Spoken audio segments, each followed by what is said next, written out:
ನನ್ನ ಲೈಫಲ್ಲಿ ಹುಡುಗಿ ಬರಲು ಸಾಧ್ಯವೇ? ಮೋಸ್ಟ್ಲಿ ನಾನು ಸಿಂಗಲ್ ಆಗೇ ಸಾಯುವೆ.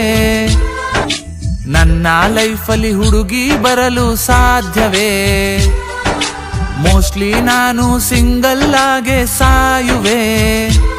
ನನ್ನ ಲೈಫಿನ ಬ್ಯಾಡ್ ಲಕ್ ಇದು, ಏನು ಮಾಡೋಣ ನನ್ನ ಲೈಫ್ ಚಿತ್ರಾನ್ನ.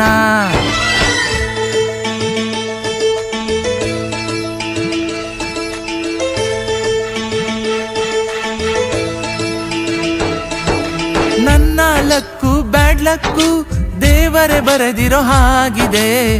ಹುಡುಗೀರ್ಗೆ ಮೆಸೇಜ್ ಮಾಡಿದ್ರೆ ಸಡನ್ ಆಗಿ ಬ್ಲಾಕು ಆಗುವೆ.